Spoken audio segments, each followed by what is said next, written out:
datang di Waifu, masih bersama dengan Aika Yui nih guys. Hari ini kita akan bahas ceritanya So Chu Hyun dari manhwa Tomb Raider King. Tak perlu berlama-lama, langsung aja ya guys ya. Saat makam terbuka, Jong Hyun tidak sadar kalau ternyata dirinya adalah orang yang paling diincar di dalam makam oleh semua perempuan. Bukan cuma itu, Jong Hyun juga dikejar oleh para lelaki yang cemburu melihat hal tersebut.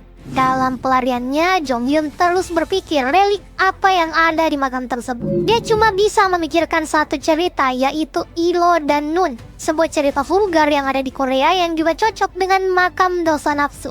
Saat terjepit, Jong Hyun coba kabur menggunakan rok dengan mengayun di langit. Tapi sayangnya, makam tidak mengizinkan hal tersebut dan dia jatuh ke tanah dan hampir diserbu oleh semua wanita. Untung saja di sana masih ada rope yang berhasil menghalau semua orang. Jong Hyun pun kabur masuk lebih dalam di dalam makam. Di sisi lain, Irene tidak bisa menyembunyikan kekhawatirannya. Makanya Irene menggunakan relik Dewa Suku Maya yang telah dititipkan Jong Hyun. Relik tersebut digunakan untuk mengetahui bahaya apa yang akan menghampiri Jong Hyun sekarang. Nah, hasilnya membuat Irene sangat terkejut. Lalu, bagaimana dengan Yoo Jae-ha? Bawahan Jong Hyun ini ternyata ikut ke Korea padahal sudah dilarang. Akhirnya Jae-ha juga ikut masuk ke makam nafsu yang dia idamkan. Sayangnya, sebelum masuk ke wilayah makam, dia malah dihadapkan oleh satu relik baru. Relik ini membuat Yoo Jae-ha bukannya dikejar oleh wanita, malah dikejar oleh laki-laki. Nasib sial memang selalu mengikuti Yoo Jae-ha.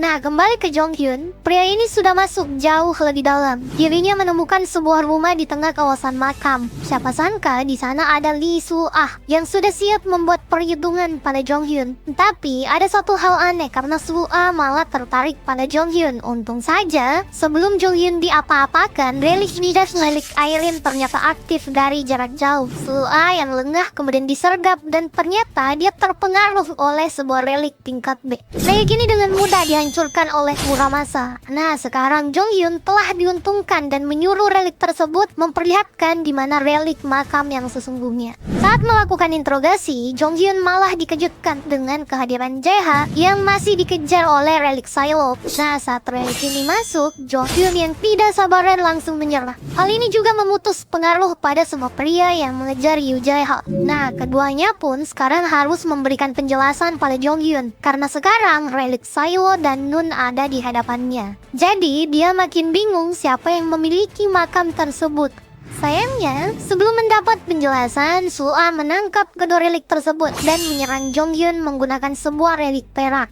Jong Hyun langsung tahu kalau relik itu didapatkan Soo-ah dari Raja Kerakusan, Jin Chaewon. Jong Hyun melihat kalau sejak regresinya semua hal menjadi rumit karena Raja Kerakusan harusnya mulai bergerak. Karena pikiran yang melandainya, Soo-ah mendapat celah dan mulai meruntuhkan bangunan yang mereka tempati. Soo-ah pun kabur dari Jong Hyun dan juga Jae-ha. Jong Hyun yang ada di dalam bersusah payah menahan semua reruntuhan dengan Van Gogh, tapi masih berhasil. Sayangnya, serangan susulan datang karena Soo-ah kembali untuk menyerang. Serangan Soo-ah ternyata tidak bisa berfungsi dengan baik karena sekali lagi relik midas milik Irene aktif. Jong Hyun juga bingung dengan cara kerja relik midas milik Irene. Setelah mengalahkan Soo-ah, akhirnya Jong Hyun mendapatkan semua reliknya kembali. Sekarang dia menyuruh relik Psylocke dan Nun untuk memperlihatkan pemilik makam yang sesungguhnya. Pintu pun dibuat oleh dua relik tersebut. Jong Hyun dan Jae-ha masuk ke dalam, kemudian disusul oleh Soo-ah. Saat dalam makam, keduanya dihadapkan oleh sebuah pintu raksasa. Pintu tersebut hanya akan terbuka jika yang membukanya adalah pria perjaka. Siapa sangka, meski Jong Hyun seperti preman, dia ternyata cocok dengan pintu tersebut, yang membuat Jae-ha menertawakan bosnya. Saat masuk ke dalam pintu, kemudian muncullah relik pemilik makam. Relik ini ternyata merupakan relik Dalgi. Dalgi merupakan selir raja perak di Cina kuno yang terkenal menikmati kehidupan yang sangat kejam. Dalgi yang melihat Jong Hyun langsung ingin melahap pria tersebut. Dia langsung memancarkan kekuatan godaan. Di sini Jong Hyun tidak terpengaruh, tapi Jae-ha terpengaruh dengan sangat kuat. Bukan cuma itu, Soo-ah juga mengalami hal yang sama. Bahkan, wanita berambut merah ini ingin mempersembahkan Jae-ha. Jong Hyun yang merasakan bahwa energinya juga akan habis dalam waktu dekat karena pengaruh dari Dalgi, akhirnya memutuskan untuk menyerang dengan Muramasa. Sayang, saat menyerang dia malah gagal gagal karena Galbi menyimpan kekuatan lain, yaitu rubah ekor 9. Di sini Galbi siap untuk menyantap Jonghyun, tapi tiba-tiba relik Midas milik Irene aktif. Relik Midas ternyata jauh lebih kuat dari Dalgi dan membuat sebuah ledakan besar. Setelah suasana mulai tenang, Jonghyun kaget karena di sana sudah ada Irene. Irene juga bingung dengan hal itu karena dia sebelumnya juga ada di Hawaii. Tapi itu tidak penting. Sekarang waktunya mereka menaklukkan Dalgi. Saat Irene kembali mengeluarkan kekuatannya, tanpa disangka Dalgi berubah menjadi seekor rubah kecil. Jonghyun tahu kalau Dalgi kehabisan energi, makanya sudah saatnya dia memburu relik tersebut. Nasib Dalgi jelas sudah ada di tangan Jonghyun. Makanya tidak butuh waktu lama untuk relik ini menyerah dan makam dosa nafsu juga telah ditaklukkan. Berpindah dari Jonghyun, kondisi di kantor Pandora juga sudah ternyata makin memanas karena kedatangan dari Eve Rockford, kakak dari Austin Rockford. Eve ternyata diperintahkan untuk mengganti Austin yang dianggap tidak becus. Makanya Austin langsung diseret oleh pihak Pandora. Eve yang menggantikan Austin langsung ke inti masalah. Dia menanyakan tentang Jonghyun. Pihak Pandora mengatakan kalau Jonghyun sudah akan diatasi oleh John Richard dan Eve harus berfokus pada penaklukan 7 makam besar. Hal ini menjadi penting bagi Pandora karena Jonghyun berada di Korea sekarang, tempat makam kedua dari 7 makam besar. Nah, kita balik lagi ke Jonghyun. Dia ternyata keluar dari kawasan makam. Jonghyun sudah tidak sendirian. Di sana ada Yoo Jae-ha, Irene dan juga Soo-ah yang menjadi sandera. Mereka ada di rumah Jonghyun sekarang. Seperti biasa, Jonghyun melihat semua relik yang telah dia dapatkan. Di sana ada relik Sayo dan Nun yang membuat Jonghyun emosi, dan tentu saja ada juga relik Dalby. Saat Dalby keluar, siapa sangka kalau Anubis mengenal baunya dan Anubis sangat marah. Ternyata di dunia relik, pertengkaran antar relik juga ada seperti manusia. Lelah dengan tingkah Anubis dan Dalby, Jonghyun menyuruh Rob membuat mereka berdua tenang. Sekarang mereka bisa beristirahat. Nah, di waktu ini, teman kamar Jonghyun muncul dan menyapa Jonghyun yang memang sudah lama di luar negeri. Temannya ini juga menyampaikan kalau ternyata keluarga detektif Kim Hyun-woo yang merupakan saudara angkat Jonghyun terlibat dalam masalah. Mendengar hal tersebut, Jonghyun bergegas ke rumah detektif Kim Gun-woo. Di sini, Eun Ji-yeon yang merupakan istri dari detektif Kim sedang berdebat dengan pegawai Pandora. Pandora ternyata membuat aturan baru bagi siapa saja yang menggunakan relik, menaklukkan makam dan juga tidak melaporkan makam akan didenda mencapai 150 juta won. Angka yang sangat tidak masuk akal. Nah, padahal keluarga detektif Kim terpaksa menaklukkan relik dari makam tersebut karena mengganggu bayi mereka. Nah, pihak Pandora itu tidak mau tahu. Mereka tetap menerobos masuk ke rumah detektif Kim. Pemilik yang melihat hal tersebut langsung menghajar mereka semua dan juga memperlihatkan kalau Pandora tidak berguna. Mereka saja ketakutan karena relik, tapi malah beralasan ingin melindungi penduduk dari efek relik. Nah, saat pegawai Pandora pergi, Jonghyun pun berjanji kalau dia akan menyelesaikan masalah keluarga detektif Kim.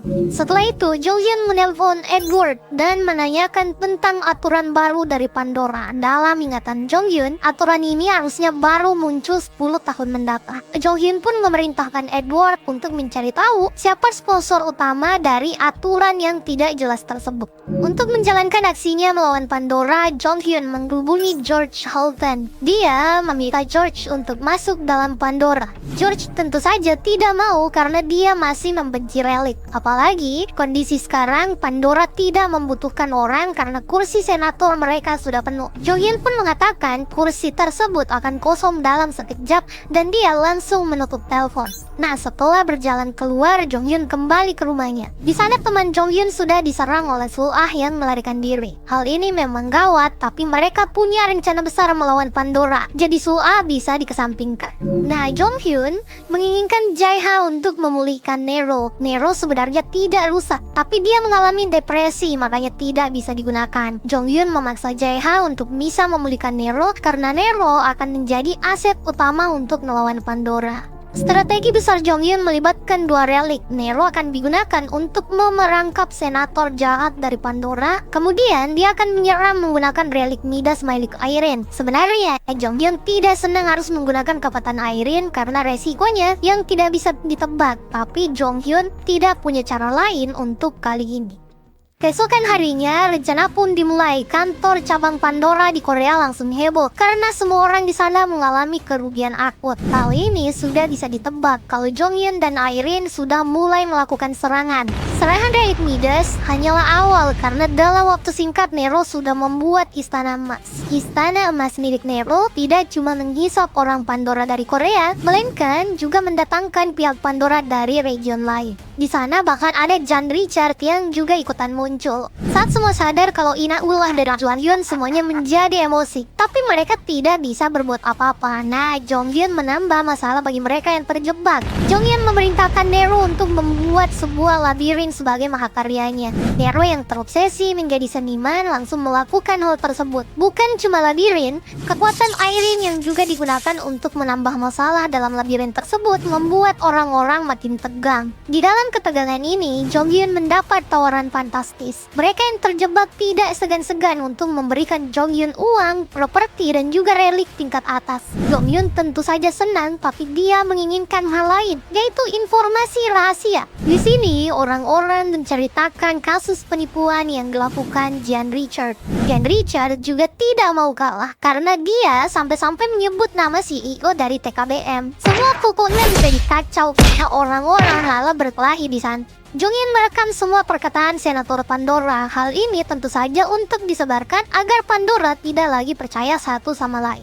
Setelah mendapat info skandal dari semua orang, Jonghyun kemudian menghilang tanpa membebaskan satu orang pun. Sekarang tinggal Nero yang ada di sana, yang memaksa semua orang tetap masuk dalam labirin. Hal ini ganjaran yang pas bagi Pandora yang menyengsarakan masyarakat. Setelah kejadian tadi, video yang diambil Jonghyun dengan mudah menyebar. Kritik terhadap Pandora makin intens di kalangan masyarakat sipil. Jonghyun pun menghubungi George untuk menawarinya kursi senator Pandora karena semua orang yang ada di video tadi sudah dipecat. George tetap saja menolak karena dia tidak suka relik. Pada momen ini, Jonghyun memperlihatkan sebuah rekaman di mana salah seorang senator Pandora mengaku kalau yang menjebak orang tua George adalah Austin Rockford.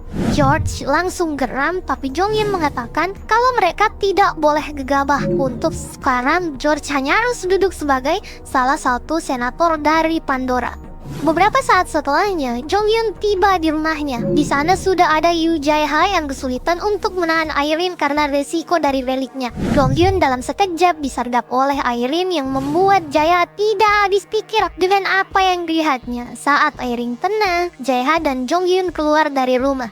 Jae-ha mengatakan pada Jonghyun kalau Irene itu suka pada Jonghyun karena efek relik. Irene hanya tenang saat berada di dekat Jonghyun. Hal ini baru membuat pria ini peka kalau Irene itu memang suka padanya. Ya, tapi pikiran itu nanti dulu karena saatnya menyelesaikan masalah keluarga detektif Kim. Jonghyun dengan mudah mengeluarkan relik yang ada di sana. Di sini Jonghyun sempat terharu dengan keluarga detektif Kim. Mereka ternyata tidak menggunakan uang dari Jonghyun sepeser pun karena mereka ingin menggunakannya saat Jonghyun menikah nanti. Tapi Jonghyun mengatakan kalau detektif Kim harus hidup nyaman dan mengirim uang tambahan mencapai 100 juta won. Setelah semua yang terjadi, Jonghyun pun pulang ke rumahnya. Saat ingin istirahat, Jonghyun sadar kalau ada seseorang di kasurnya. Saat dibuka, siapa sangka kalau itu adalah Irene Holden. Irene yang ada di sana ternyata masih dalam pengaruh relik. Gawatnya karena Jonghyun tidak bisa kabur dari Irene. Awalnya Jonghyun merasa aneh, ternyata Irene di bawah pengaruh relik Silo dan Nun. Makanya Jonghyun membuang kedua relik ini. Di sini, Irene tidak kunjung normal yang membuat Jonghyun tersudutkan. Tidak punya pilihan lain, Jonghyun meladeni resiko dari relik Midas. Saat pagi datang, Jonghyun tersadar dengan kondisi kamarnya yang sudah penuh dengan emas. Irene juga ada di sana. Nah, ternyata karena kejadian semalam, Irene sudah bisa menggunakan kekuatan Midas. Yang lain yaitu relik kekayaan. Hal ini membuat seisi kamar dari Jonghyun penuh dengan emas. Kekuatan Irene yang bangkit membuat Jonghyun punya rencana lain. Di sebuah taman luas, Jonghyun mengeluarkan relik Kang Bunobu yang pernah diberi oleh sang gagak. Jonghyun mencoba untuk mengekstrak isi relik ini dengan menggunakan kekuatan kekayaan dari Irene untuk mendapatkan keberhasilan mencapai 100%. Setelah disuntikkan kekuatan relik, kekayaan relik berbentuk labu tersebut berubah menjadi warna emas. Dan Jonghyun memulai aksinya untuk melihat apa isi dari labu tersebut. Labu pertama meledak dan akan mengeluarkan sejumlah labu lainnya. Labu kedua mengeluarkan beberapa malaikat yang ternyata memusuhi mereka. Suasana makin runyam saat labu lainnya meledak dan mengeluarkan iblis. Jonghyun dan kawanannya harus kabur karena mereka mulai diserang. Tapi saat salah satu iblis di sana melempar senjatanya, Jonghyun sadar kalau mereka ternyata memiliki relik. Di sini Jonghyun berhenti berlari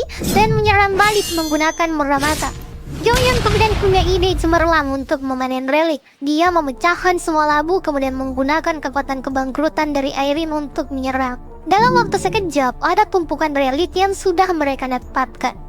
Di sisi lain, di Pandora kita diperlihatkan dengan satu sosok baru. Pria ini bernama Joshua Jackson. Dia sedang mengalami kerugian beruntun yang disebabkan tindakan Jonghyun. Makanya Joshua akan membalas Jonghyun dengan cara apapun.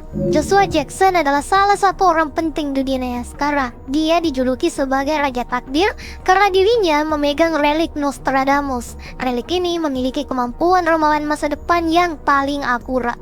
Setelah menggunakan relik Nostradamus, Joshua mengunjungi kantor cabang TKBM. Di sana sudah ada Jen Richard dan juga Kok Taekjun yang saling memarahi karena rekaman Jen Richard itu sudah viral. Rekaman itu memperlihatkan Jin mengaku kalau Kok Taekjun korupsi di dana Pandora. Suasana yang memanasi ini kemudian mencair saat Joshua muncul. Joshua mengunjungi TKBM untuk membuat sebuah tim yang akan menaklukkan Jonghyun. Rencananya sangat sederhana. Joshua ingin menyandera anggota Jonghyun satu persatu agar Jonghyun bisa dilemahkan.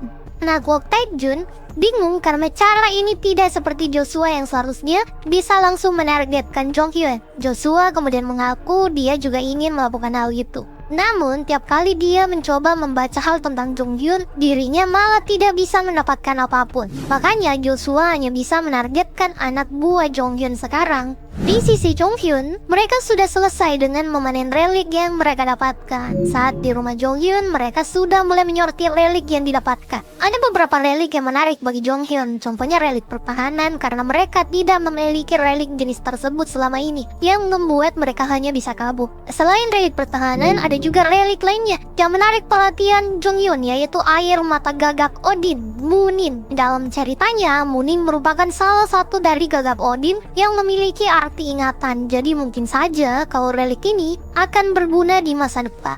Saking banyaknya relik yang mereka dapatkan, Jonghyun kewalahan untuk menyortir semua relik. Saat waktu sibuk ini, sebuah makam malah terbuka di Surya. Pandora mengumumkan kalau makam tersebut adalah makam ketiga dari 7 makam dosa besar. Makam yang terbuka adalah makam kecemburuan. Jaeha dan Airin langsung ingin menuju lokasi makam tersebut. Jonghyun malah berpikir sebaliknya. Dia tidak boleh terburu-buru karena masih banyak yang harus dikerjakan. Menurut Jonghyun, mereka bisa merebut relik makam itu kapan saja dari yang menaklukkan makam tersebut. Salah satu kandidat yang banyak diyakini bisa menaklukkan makam ini adalah Jan Richard.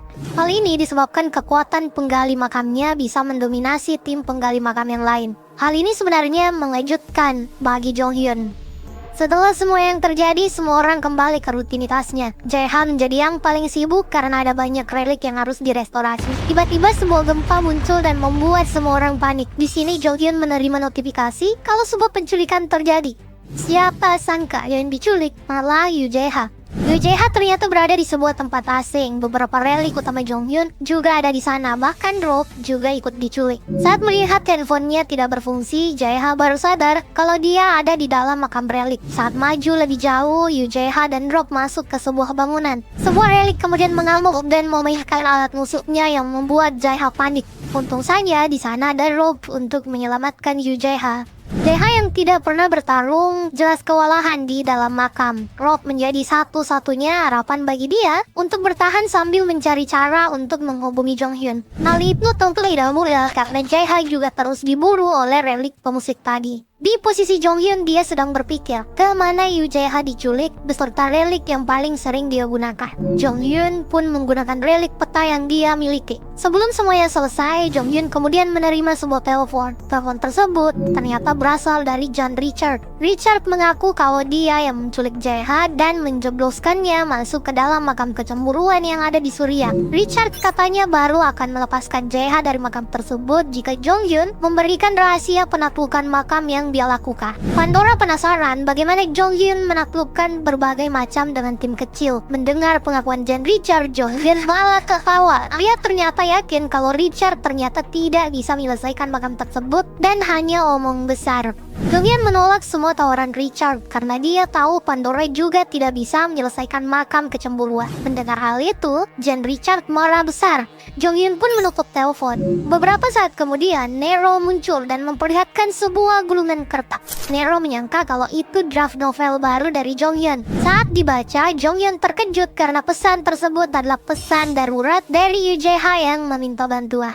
Setelah mendapat pesan dari UJH dalam waktu singkat, Jonghyun sampai di Surya di lokasi makam. Sayangnya, mereka tidak bisa jauh masuk di wilayah makam karena Jonghyun mendeteksi kalau di sana ada Jin Chaewon, Raja Kerakusan. Makanya Jonghyun harus memutar mencari celah untuk masuk di dalam makam tanpa harus menghadapi Jin Chaewon. Saat putar balik dan mencari jalan lain, Jonghyun ternyata sudah ada di area tembak milik aliansi Cina-Rusia yang juga ada di sana. Sul-A memerintahkan anak buahnya untuk menembak Jonghyun. Untung saja Jonghyun cepat sadar dan menggunakan relik pertahanan dalam sekejap. Setelah itu Jonghyun mulai menyerang menggunakan relik Nero dan muncul di hadapan Sul-A. Di sana tidak ada yang bisa berkutik menghadapi Jonghyun dan Nero. Di sini tinggal ada Jonghyun dan juga Sul-A. Saat mereka berhadapan, Jonghyun mengatakan hal tak terduga, yaitu dia tahu tentang keadaan keluarga Sul-A. Sul-A menjadi agen penggali makam karena keluarganya bekerja untuk aliansi Cina-Rusia. Jonghyun pun menawarkan kebebasan pada Sul-A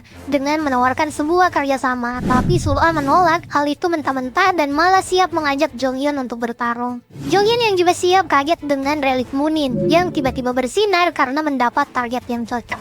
Pertarungan keduanya pun dimulai. Jonghyun kewalahan dengan serangan Sul-A, namun dia berhasil menggunakan relik Munin. Saat air mata Munin mengenai Sul-A, dirinya langsung jatuh pingsan. Dan ternyata Sul-A mengalami flashback tentang kehidupan terdahulunya. Dia ingat Jonghyun adalah ketua tim ekspedisinya di TKBM. Dia memiliki hubungan spesial dengan Jonghyun dan timnya habis di sebuah makam yang menjebak mereka. Beberapa saat kemudian, Sul-A kemudian terbangun dan langsung memeluk Jonghyun. Melihat Sul-A panik, dia menjelaskan kalau mereka berada 15 tahun sebelum kejadian naas tersebut. Jonghyun bisa kembali karena bantuan relik gagak di makam terakhir mereka. Jonghyun kemudian kembali menanyakan kepada Sul-A tentang tawarannya masuk dalam tim ekspedisi Jonghyun. Jonghyun tidak memaksa karena dia tahu Sul-A ingin hidup bebas. Siapa sangka Sul-A malah setuju dan siap untuk bekerja sama dalam penaklukan makam kecemburuan. Bahkan mengkhianati Jin Chaewon yang menjadi atasannya sekarang. Setelah Sul-A pulih, Jonghyun bertemu dengan Nero. Nero sudah selesai menaklukkan semua orang. Sekarang saatnya untuk misi utama yang menyelamatkan restorasi relik mereka. Di sini Sul-A sadar kalau dia harus menyelamatkan partner lamanya Yu Jae-ha. Setelah merekrut Sul-A, Jonghyun mengenalkannya pada Irene. Sul-A sempat panik karena dia mengingat Irene adalah raja kebangkrutan. Jonghyun menenangkan Sul-A dan mengatakan kalau Irene sekarang adalah rekan dan orang baik. Irene yang melihat Sul-A juga bingung karena beberapa waktu yang lalu mereka adalah musuh satu sama lain. Irene juga punya satu perasaan yang pasti kalau dia cemburu pada Sul-A tanpa alasan yang jelas. Perjalanan penyelamatan mereka pun berlanjut. Jonghyun terus menerima informasi dari JH termasuk tentang relik yang akan mereka hadapi. Relik ini ternyata Antonio Salieri, seorang musisi berbakat asal Italia yang membesarkan Beethoven. Namun karirnya juga penuh kecemburuan pada Mozart. Salieri memang cocok dengan makam kecemburuan. Nah, di dalam makam, JH terus menghadapi banyak bahaya. Bukan cuma Salieri, sekarang ada relik lain yang butuh dia hindari. Di sana memang ada Rob yang menyelamatkan JH dari berbagai masalah. Tapi saat mereka terkepung, JH dan Rob tidak bisa berbuat banyak. Untung saja di momen genting ini, Jonghyun muncul untuk menyelamatkan JH. Saat berhadapan dengan Salieri, Jonghyun menggunakan relik api dan melakukan serangan bersama Sul-A. Melihat sebuah celah, Sul-A langsung menyelamatkan JH. Melihat JH masih takut pada dirinya, dia sadar kalau ingatan JH tidak dikembalikan. Untung saja JH masih pengecut, jadi sedikit diancam dia mau ikut dengan Sul-A untuk kabur. Saat JH sudah aman, Sul-A muncul memberikan relik yang Jonghyun sangat butuhkan. Dengan menggunakan Muramasa, Jo-hyun siap untuk melawan semua relik yang ada di makam kecemburuan. Pertarungan antar Jonghyun dan relik Salieri pun dimulai. Relik Salieri yang mendapatkan tambahan kekuatan langsung mengamuk dan menggunakan semua bawaannya untuk bermain musik. Jonghyun langsung menggunakan relik pertahanan lalu menambahkan dengan relik Hammurabi yang mengempaskan semua musuh. Jonghyun melihat ada kesamaan antara Salieri dan juga Nero. Keduanya adalah orang terpandang yang penuh dengan sifat buruk. Makanya Jonghyun memprovokasi Salieri dengan menyebut Mozart sebagai musisi yang jauh lebih baik. Hal ini membuat Salieri dalam amarah besar dan menyerang Jonghyun lewat melempar semua alat musik yang dia miliki. Salieri yang penuh dengan amarah juga penuh dengan celah. Akhirnya Jonghyun selesai. Namun siapa sangka relik makam lain berbentuk catur yang ada di sana ternyata bisa mengambil alih makam dari Salieri. Saat makam diambil alih, semua orang menjadi gila. Bukan cuma Seol-A yang terpengaruh, tapi semua relik Jonghyun juga ikut terpengaruh. Mereka semua mendapatkan kegilaan dari kecemburuan. Jonghyun tidak bisa apa-apa dan sekarang Seol-A malah mulai untuk menyerang. Jonghyun yang tidak bisa menggunakan relik terus ditekan oleh Seol-A. Relik yang menekan mereka juga bingung kenapa Jonghyun masih bisa bergerak. Makanya dia berubah menjadi dupa dan membuat tekanan kecemburuan dalam makam makin meningkat. Bahkan yang terdampak itu sampai pada Jonghyun, di mana dirinya cemburu pada diri sendiri. Satu hal yang aneh untuk dilihat. Untung saja saat Jonghyun akan berakhir di sana ada Jaeha yang menghentikan Jonghyun dan juga Seol-A. Jaeha juga lah yang menghancurkan relik yang menawan mereka. Kemudian semuanya sudah bisa kabur. Jaeha disuruh membawa barang yang sebenarnya sempat ini dipengaruhi oleh relik yang ada di sana. Tapi untung ada Rock yang menghentikan relik tersebut. Nah, di tangan Rock ada relik koin Memory Mnemosyne yang datang dari cerita Dewi Ingatan Yunani. Jonghyun tahu kalau relik ini adalah relik milik Jin Chaewon yang digunakan untuk memata-matainya. Seol-A yang jadi anak buah Jin Chaewon memang membenarkan hal tersebut. Nah, Jonghyun langsung menggunakan relik itu dengan benar sekarang. Dia tidak menyimpannya tapi meledakkan relik rancid tersebut untuk keluar dari makam. Ledakan besar yang terjadi juga terlihat oleh Irene yang langsung menjemput mereka semua untuk kabur dari sana. Saat kabur, mereka semua sadar kalau mobil stasiun TV menuju ledakan yang ada di makam. Di sini Jonghyun punya ide cemerlang untuk memanfaatkan TV menyerang Pandora sekali lagi. Dia mengatakan pada Yoo Jae-ha kalau sudah saatnya membalas Jean Richard. Di sisi lain, Jean Richard tengah ada di dalam satu wawancara. Dia diundang media untuk menceritakan penggalian makam kecemburuan yang dilakukan timnya. Jean Richard mengatakan kalau dia sebentar lagi bisa menaklukkan makam tersebut dan mengakhiri aksi solo dari So Jong-hyun. Nah, di tengah pembicaraan, sebuah kehebohan malah terjadi. Media tempat Richard berbicara mendapatkan kabar kalau makam telah ditaklukkan. Sebuah video diputar oleh stasiun TV tersebut karena sudah ada Jonghyun dan Jaeha. Jonghyun memperlihatkan kalau dirinya sudah memegang relik Salieri yang menjadi tuan dari makam kecemburuan. Hal ini membuat Jean Richard memanas setelah membual tentang kemampuannya menaklukkan makam. Selain itu, Jonghyun memberi satu pukulan lagi. Jaeha mengaku pada publik kalau dia adalah korban kejahatan dari Jean Richard saat si botak tersebut jadi gurunya. Jaeha mengaku kalau Jean Richard tidak bisa melukis. Semua lukisan terkenal dari Jean Richard dicuri dari Yoo Jae-ha. Hal ini membuat Jean Richard tidak bisa berkata-kata apa-apa dan dia hanya berpaku melihat Jonghyun berhasil memberikan pukulan telat ke mentalnya. Meski tidak bisa berkata-kata, mau tidak mau Jean Richard yang live di media harus memberikan alasan agar melindungi mukanya. Dan juga Pandora. Jean Richard memberi alasan kalau mereka bisa saja kalah kali ini. Tapi di lain waktu mereka akan menang. Alasan klasik, dia juga menuduh Yoo Jae-ha kalau Yoo Jae-ha lah yang melakukan plagiat.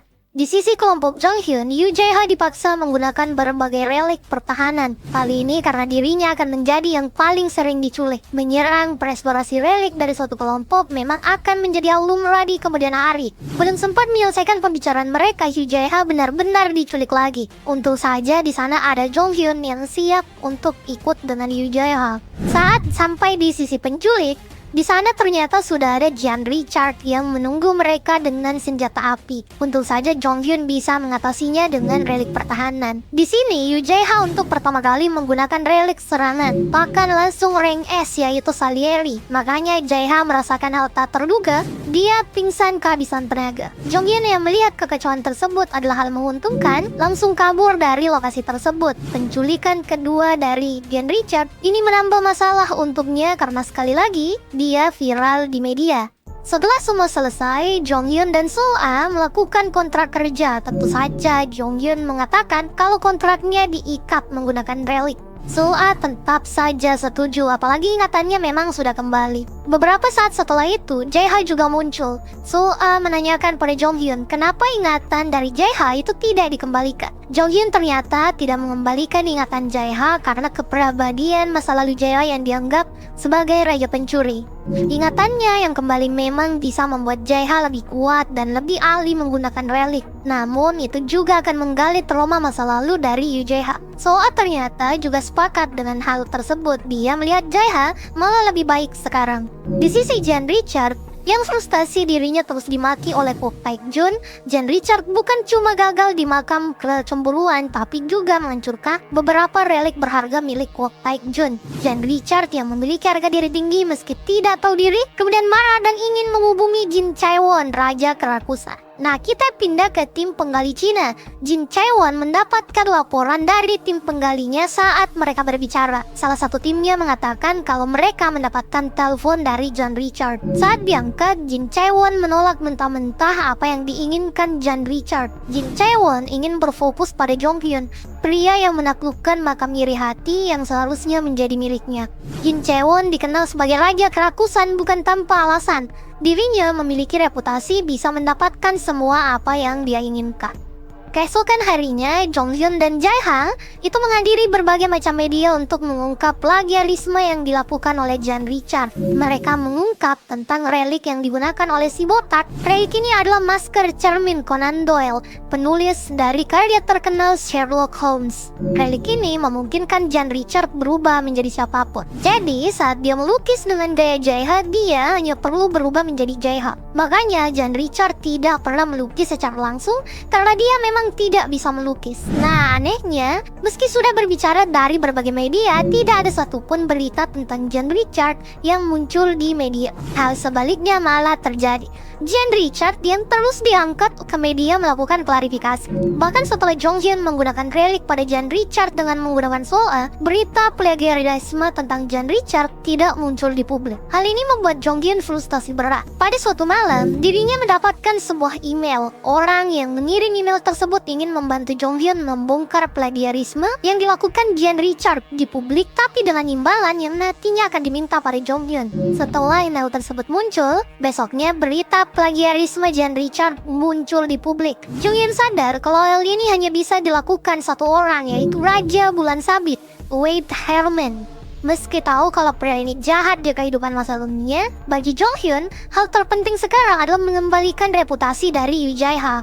Dengan banyaknya pemberitaan di media, Jan Richard kemudian tidak bisa lagi mengelak. Jong Hyun yang kembali muncul di media memberikan tantangan pada Jan Richard untuk pertandingan melukis melawan Yoo Jae-ha. Hal ini membuat Jan Richard sangat frustasi. Media yang sudah dia sogok malah tetap berbalik melawan. Untuk memaksa Jan Richard menerima tantangan tersebut, Jong Hyun dan para wartawan menyerbu kediaman dari Jan Richard. Di sini, Jan Richard sudah tidak bisa mengelak. Apalagi Jong Hyun menentangnya sekarang. Jan Richard pun ternyata setuju dengan tantangan tersebut. Pertandingan ini akan melibatkan lukisan paling terkenal dari Jan Richard. Keduanya hanya harus membuat ulang lukisan ini. Dalam pertandingan tersebut, Jan Richard tidak bisa berbuat banyak. Dirinya ternyata sudah kehilangan kemampuan melukis. Jong Hyun pun memberi fakta kalau relik Conan Doyle yang digunakan Jan Richard memiliki efek samping, di mana jati diri penggunanya bisa hilang. Makanya sekarang Jan Richard itu tidak bisa melukis lagi. Dengan begini, pertandingan antara Yoo Jae-ha dan Jan Richard selesai. Harga diri dari Yoo Jae-ha bisa dikembalikan. Nah, dengan kemenangan Yoo Jae-ha sekarang, cerita dari para pemburu makam part 4 sudah selesai. Nantikan kami di part kelima dari kisah Jong Hyun sang pemburu makam.